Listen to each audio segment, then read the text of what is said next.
and to a shadowy flight. And I apologize. My light's out, so I'm gonna be a little blue in this video.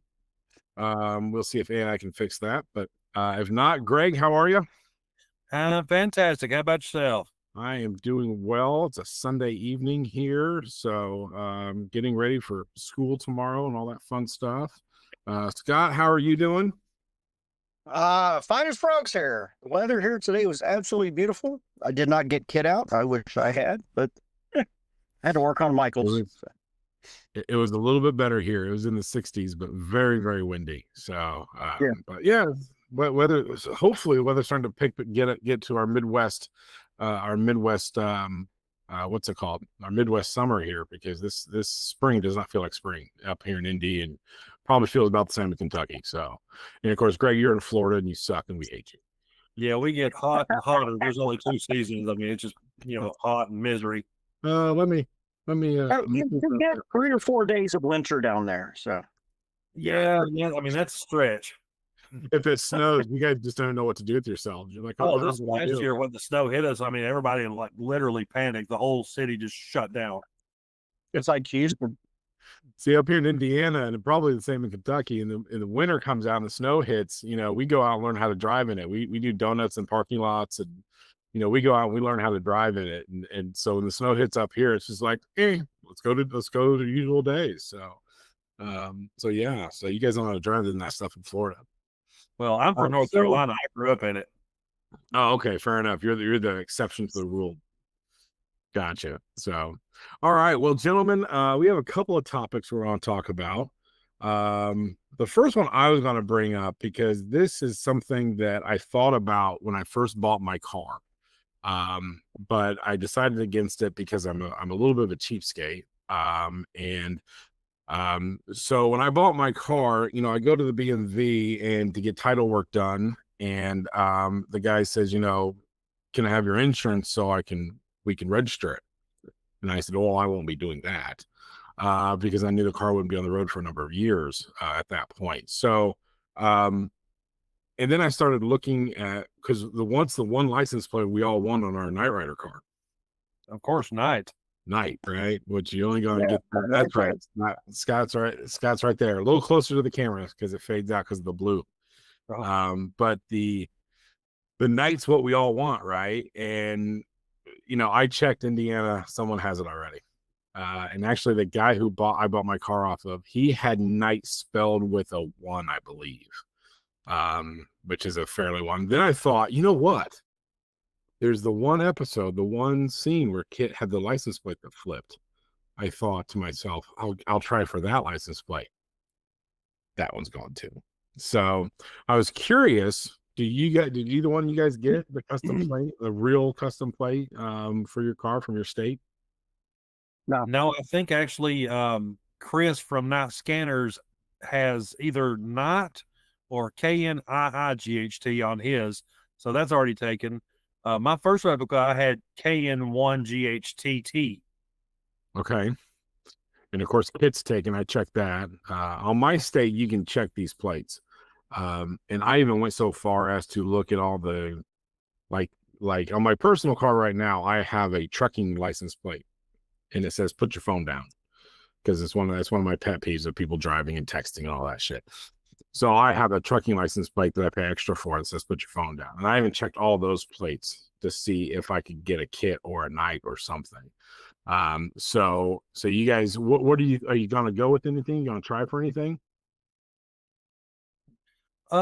Me personally, I'm still debating on it. I've thought about like GW Night or Greg's Kit, or something off the wall, but I mean it'll be something similar to that. But considering that when you go to shows you're gonna be putting the fake plate on it, don't really make a difference.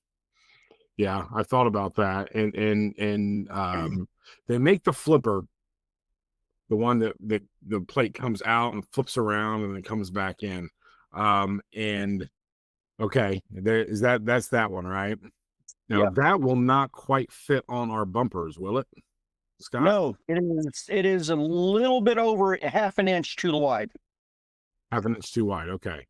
And has there ever been anyone who did it, or do we know how they did it on the show?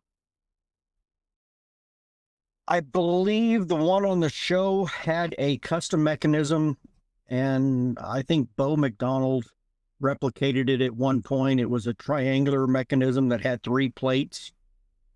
I know that Kevin Knight up in Connecticut had started working on making one using Bo McDonald's old, design, I believe, but I don't know if he ever finished. So Okay. I mean, if I want to put a flipper on my car, I would kick a puppy almost to do it the way the show did it. Because sorry, that's probably not very PC to say, but but still, I would love to do it that way because like I have enough people this if I can get some basic plans of how they did that, I think I could probably replicate it. Find a bumper to play with, not a good one, and do that because the license plate they flipped to, if I remember correctly, was KNI 867. Does that sound right? yeah. And yeah, I definitely checked that in Indiana, and it is not available according to the Indiana BMV. So, has anyone got that flipper that you have? Has anyone got that to install on their car, Scott? Nobody that I know of. If anybody's had it, they haven't really made it known. I know Kevin was working on it at one point. He used to share with me the updates, and he's kind of pulled back, a lot of personal problems in life. It's kind of a logistical nightmare. Not only do you have to modify the bumper a little bit, but the crash rail behind it has to be cut out because the whole mechanism essentially is using, 3 license plates at an angle, creating a triangle so that it's able to rotate. So you got to have the room for that. And then you also have to have basically and it can be done, I'm sure, with, Pi or, other devices. You got to be able to have something that reads the position, which plate is actually in. So you wind up having your license plates like that. So it's able to kind of pivot. Sorry, I've got several in stock. So. I'm thinking we should. I know a guy. I think we should probably challenge and see if he can do it. Michael Bakari. He's gonna curse our name. I swear to God. If you tell him it's going to be like in his hand tomorrow. I know. I'm telling you, the guy's going to 3D print an entire Knight Rider car, and it's going to be fully functional. But I've seen thinking somebody 3D printing a Batmobile, Michael Keaton Batmobile. I kid you not. That thing is. There is a company in Ohio called Gotham Garage, and they make that. They have the plans for Michael Keaton's Batmobile. What is that, Greg? Okay, send that to me. I did a little Googling while we were chatting, and someone actually has a YouTube video on Bo McDonald's flipper design. So there we go. Okay. So it's floating around out there. It doesn't look too terribly crazy, but I say that, and I've never actually done it, so it's going to end up being a nightmare. But we'll see. Sure. Shoot me that link, and I'll add that. Sure. I do have somebody else that I can send the information to. Braven at Brave Tech up in Canada. Another good one. He is the guy. The sequential turn signal module and a couple other things on my site, like the single touch window up and down. I already told my wife no more projects this year. Well, he said he told his wife no new projects this year. Yeah, he does a lot of really cool lighting projects. I've seen on his page there's like a lot of 3rd gen stuff. It's not just Knight Rider stuff. He does all kinds of wacky stuff. Really good products. That lights are just so they can be so much. I mean, I've always loved underbody lights and the way they make a car look, and I love lights, and I think that's one of the things that has always drawn me to Knight Rider is the buttons and the lights, and that first video I think I showed a picture of what I built for my BMW, my little Knight Rider control panel, and that I just always loved that crap. I think it's a nerd growing up in the 80s. So, but fair enough. So, okay, well, I'll look into that. I'll see if I can put a little link in the description down there for those of you who do it. Maybe look into that. talking about the neon lights and what you grew up with, do you remember the first time that you saw neon lighting under a car? Because I remember it was on a TV show for my first time. Remember the TV show Quantum Leap? Yes. The one of the episodes, and I think it was actually the pilot episode. Sam Beckett and Al. Al is his assistant's name. Mm-hmm. Al was driving. It showed Al driving a car in the future, and he's picking up some hot chick right before Sam leaps, and he's in a car that's got neon under it. And I was like, just about to get my license going. I don't know what that is, but I have to have it. That's funny because I think the first time I saw underbody lights, I remember my uncle telling me about them, and then a couple of weeks later, I saw one on the car, and I said the same thing. I was like, I gotta get me some of those underbody lights. And I mean, to this day, I have underbody lights on my motorcycle. I have a TikTok on that, and I have them on my Cadillac. I had them on my Lexus, my BMW. My mom wanted on her Jeep, so I put them on her Jeep. My aunt wanted on her Corvette, so and I use a company called XK Glow. Because they've donated to my school's program, and they're just a great company, easy to deal with, and the lights are segmented. So if a section goes out, you pop it out, put a new section in, and you're done. It's great. I haven't had underglow under my car since neon, since they were the true neon tubes. And those are the first that said, God, those neons are such a pain because you couldn't hide them, and they were difficult to deal with, to be honest with you. You had to take them off. That look was just, I mean, I agree with you. Those huge tubes were horrible to try and hide, but the look was a completely different look. It was more of a smooth, neon look. So it was worth the effort if you could get it to hide and look right. Yeah, if you could. But on my 86 Buick Century that I had in high school, it's hard to hide those bad boys under that. Yeah, mine was an 88 Formula, so I jammed them up in there. Ah, man. God. So just all the cars I wanted. But so that's fair. So yeah, the license plate thing, like if you can get it, you kind of have to buy it. And even if your car is not going to be on the road for a few years, you just have to suck it up and pay for it if you want to hold that plate. Is kind of what I've come to. So every once in a while I check and see if I can get that Knight Rider one, and if I will, I'm like, okay, I'll go ahead and buy it and have to deal with all that. But so yeah, something to think about when you buy your car, even if it's not going to be on the road for a while, is what license plates you're going to put on your car if you want that custom plate, that's legal driving around, not a Knight Rider license plate driving around. That obviously would not be legal. So that is something. So this next part we're going to talk about, because even I had some questions on this and I've done some preliminary on it, but Greg, this was kind of your topic a little bit. I'm going to throw this one over to you.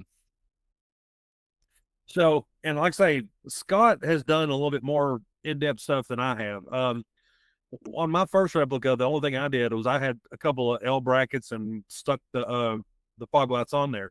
Now, going, fast forward so many years, the noses that we are currently using are not like the shark noses. You have a ton of space in there. Scott, how do you do your lighting mounts? The last few that I've done, I have replicated the same way they did on the show. And essentially, I think on those cars, they actually had holes that were made into the crash rail. And they kind of set the fog lights into those holes and just evenly spaced them. There's usually about the width of 2 fingers in between them. Everybody's might be a little bit different. But doing that allows you to also put the grills, because the grills sit, on, if you have a correct nose, like Phoenix bumpers, which is now Matthew Patterson, and that nose doesn't protrude out like it does on the old the shark nose Mark custom kits. You have room. Now, my first car, I used some L channel that had it was a, I don't remember, it wasn't stainless, but it had a bunch of holes in it, all evenly spaced, which allow you to kind of mount it into, and just a set of steel arms to connect that to the crash rail, and then usually end up having to kind of bend it a little bit to line it up with the opening in the grill or in the bumper. But either way, usually lines up pretty good. It's just making sure that you get everything, evenly spaced so it doesn't look so bad. Now, doesn't Ricardo have a? I mean, I'm not sure if anybody else does, but I know he has like a, a bracket assembly that you can buy that you just bolt to that crash bar and bolt your lights in. It kind of makes it a little easier. Ricardo has it. KR Mex has it. I I think Knight Rider World has something along that line as well. Everybody's come up with their own unique way of doing it. And I've seen so many different images and ways people have done it. I put a bunch of them on the frequently asked questions page on the website. So just it gives people the ability to see how somebody else has done it, and they're like, well, I can tweak it just a little bit for my usage and do it like this. All you need is just the inspiration, just something to kind of steer you. So if I'm not mistaken, the season 1/2 has 3 fog lights. Yep. Season 2-4 has 2 fog lights. But are they? And my question was, and I have a basic mock-up of my fog lights right now done on my car. And I just did what you did. I used L bracket that we had at the school, and I was like, this is perfect. I cut it, but then I got to thinking, are the lights aren't actually spaced straight across, are they? Don't they have to? They're staggered a little bit. I think they have a little bit of a stagger. That way, you don't have kind of a an uneven spacing between the nose itself and the fog light. So you do have to make the inside one, the bracket, just a little bit longer, so you kind of get a curve, or not a curve, but an angle. Because if you do it in the nose, it doesn't look. I mean, I've got it in the crash rail on mine, and it doesn't look quite the way I want it. So I'm going to wind up redoing mine. But yeah, you need to angle. Well, I mean, as far as like, they're not straight across. One set's a little lower than the other one. Is that true or no? No, they're all three going to be straight in line, but they're going to be staggered. Like maybe a half an inch. You've got one here, and then you've got one here, and then you've got one here. So that way they're kind of more in line with the shape of the nose. At least until after the first turbo boost, and you're going to have one that's over here, and you're going to have one that's kind of down here. And yeah, hard to say. Yeah. Now that is not. We do not think some turbo boosting on this show due to liability of cracking the roads. Okay, so they're not straight across. They are staggered, because right now I have mine on. They're both on the same L bracket, so they're straight across. And with only 2 of them there, it doesn't look bad, but it doesn't look quite right. So like, I was gonna go ahead. It doesn't fill in much. What's that? It doesn't fill in quite as much, so it does look kind of funny with just almost like buck teeth. Yeah, you got that wide opening there, and you've only got 2 lights, so you've got the space of another light and a half. But they did it on the show that way, so I never did understand why they did that too. I mean, was there any kind of reasoning to drop it down to 2 lights, or did they just get lazy one day and say, let's just stick 2 in here? Or that might be a good question if you're one of the Patreon supporters on Knight Rider Historians. Pose that question for their next video and see if Joe has an answer. If anybody does, he will. Yeah, I would bet dollars to donuts it's because the fact that all the crashing through and all that shit, it was just easier for 2 instead of 3, and it was a cost-effective measure. They probably lost one day and said, we'll just stick with this. Yeah. Let's just take the other one off and not worry about it anymore, and make it 2 now, because that's the kind of crap that they did. I mean, they still do that kind of stuff in TVs and movies. I mean, there's so many practical reasons. The Star Trek transport is a great example of a reason. It was a money saving issue, so they didn't have to show landing shuttlecrafts. Don't get me started on the physics of us transporter, because we ain't getting it, folks. Okay, I believe it's Next Generation. They took the transporter lights that were on the ceiling and put them on the floor. Yeah, so and if you know anything about quantum physics, they also added the Heisenberg compensator, because that is the law of physics that prevents us from having a transporter, is the Heisenberg uncertainty principle. So they have the Heisenberg. Yeah, and given our luck, I can imagine. I see Spaceballs, Mel Brooks with his ass on the wrong side of it. That's how we ended up.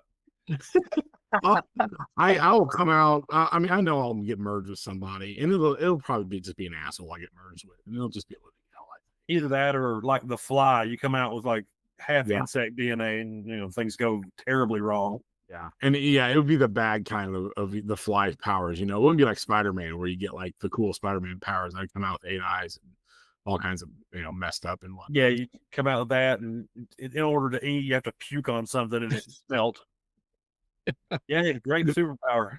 But hey, you did get with Gina Davis at least one last time. So I mean, True, when she was still hot. when bingo. I mean, but again, we're politically correct, so none of us said that shit out loud. So okay, so the fog lights. I mean, that's a tricky one too. I think to get those right, and there's not even Scott. Would you say that even the brackets? Do you think they're 100% accurate the way they should be? No. And Okay. even with the brackets, there's always going to be some type of, fiddling or bending that you're going to have to do. Unless you buy like Ricardo's nose and Ricardo's brackets, because he's going to have, made those with his spacing in mind. The problem comes is if you add the grills, because the grills are going to add another 1.5 inch worth of space that you're going to have to push the lights back even more. So it really is something that you just end up having to play with and just keep manually adjusting until you finally get it. Okay. Yeah, I did a mock-up on mine. I got a TikTok there. I got a mock-up of mine, and I was pretty happy for the first try, but they're Yeah. still gonna need some adjustments and because they weren't quite the way I wanted, and it just beat myself up going, okay, how did they do it? Is it an illusion that they look staggered, or are they actually staggered, or what is it? There you go. That's the fan home front bumper, and that kind of gives you an idea that they are. Oh, hang on. They are. Yeah, they are in line with the shape of the angle of the bumper. Yeah. There you go. Yeah. Okay. My only other question is, being that I've never actually driven one of these cars, and you two have, I mean, are those lights even good at night, or do you still need Yes. Well, it depends on what you use, but I know a lot of people that have driven them without the actual headlights. Okay. That's my frog eyes haven't worked in a long time, just because I haven't cared to work on them. I've always just used the driving lights. They do a good enough job. I mean, it takes you a little time to get them all aligned when you have 3 on each side. But once you get it, they light the road up nicely. So Okay. All right. Fair enough. That was my other question. I was like, because I mean, those headlights on those cars are crap anyway, unless you get the replacement LEDs. And then you're kind of, that's one of those things. I'm kind of a purist. That's the word I couldn't think of when we were talking last time, Greg. I'm a purist. And I think that takes away a little bit of the car, but again, that's just me. So It does. They don't look right. The cluster of LEDs inside the one big housing, I just think they look. I mean, yeah, I'm sure they work great, but they just don't look right. agreed. Yeah, it's one of those things, and it's one of those things. Yeah, did you get it? No, he's still going around somewhere. Okay. Didn't know if you're stroking out on me or like, Jesus, what's going on? But okay, well, that's cool, man. That answers some questions, I think, and gets kind of some of that. So we're coming to the end of this. So I did want to do a shout out. I've been talking. All righty. So guys, want to do a quick shout out to Alec. Alec is, first of all, he runs the East Coast Replica Night Rider page on Facebook. But he has pretty cool car. His car is an 89 Firebird. Had the 2.8 liter V6 in it that locked up. So he swapped it with the rebuilt 350, making about 400 horse. Some drag stripping here that he's doing. And had the turbo 350 transmission in it. And with the shift kit. It says it's pretty quick. And again, the videos. Yep, right there. Future plans complete the interior. Right now it's just stock with a gill wing. And that's all. But I do he said he does have the PMD seats with new upholstery kit to put on them from Classic Industries, which I believe is where I got mine too. But it's a pretty car, has the nose and the scanner, Formula wheels on it. And yeah, I mean, he's it's a beautiful car. So go over and check his page out. I'll add a link in the L description of. But yeah, cool car. He did some work on it with added some suspension from a WS6 front and rear. So he says the rear sits a little higher because he put the springs in it from a WS6. But definitely thicker and showing the video, there's thicker sway bars to help the performance and handling of the vehicle. So very cool car.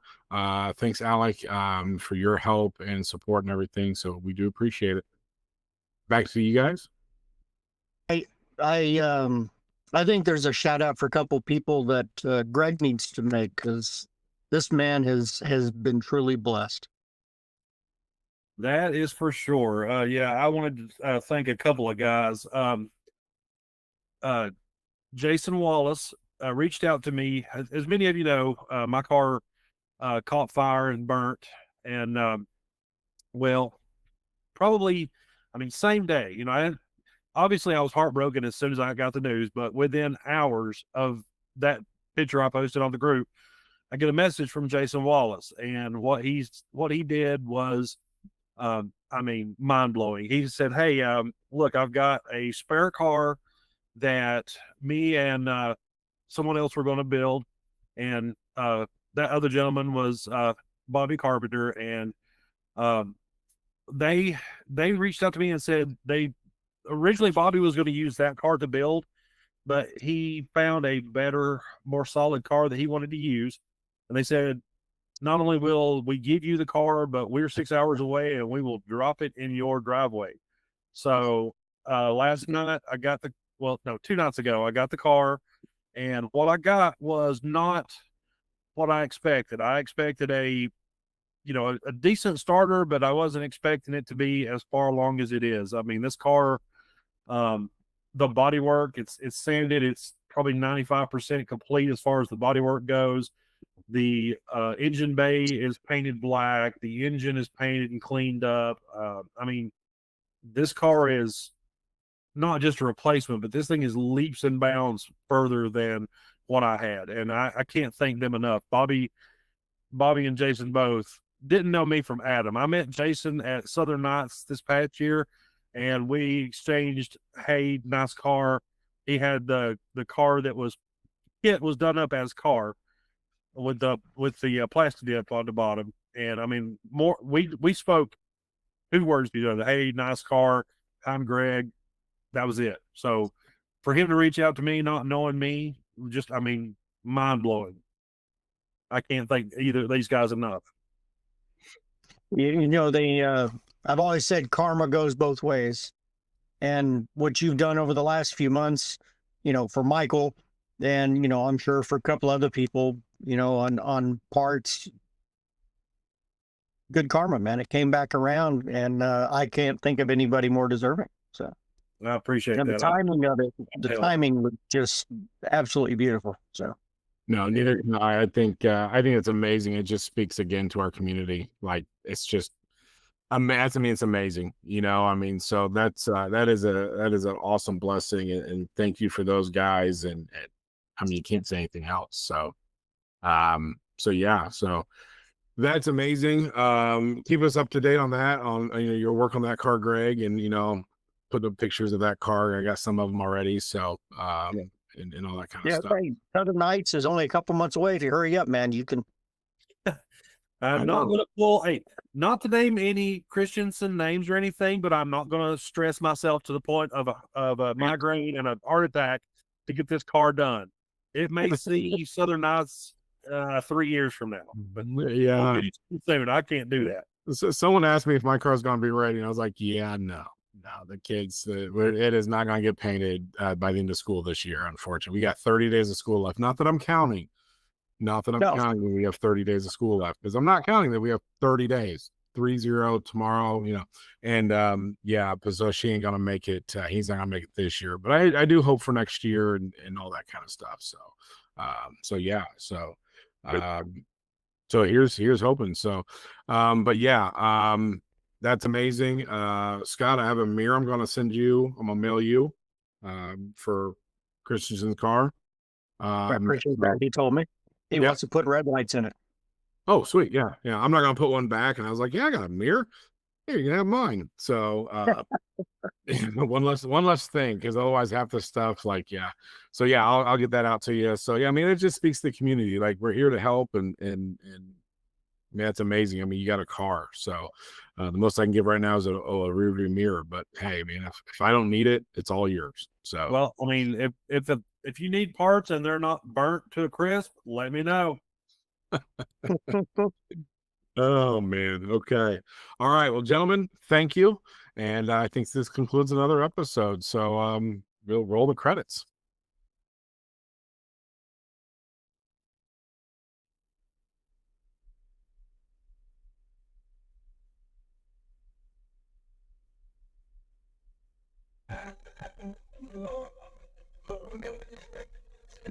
Under the neon, the shadows collide. Building dreams from the parts they hide. In a world where truth on the shelf, chits on the armor we build ourselves. Blueprints stolen, secrets unfold. Dodging vendors who operate bold. They deal in the shadow of the line, but will cry on legends. What?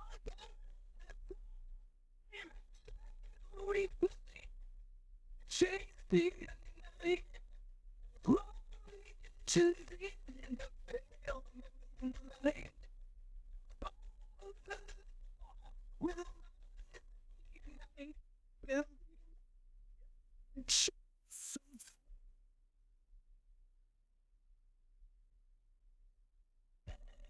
The whispers tell what crimes unsaid. The black market dealers where justice is dead.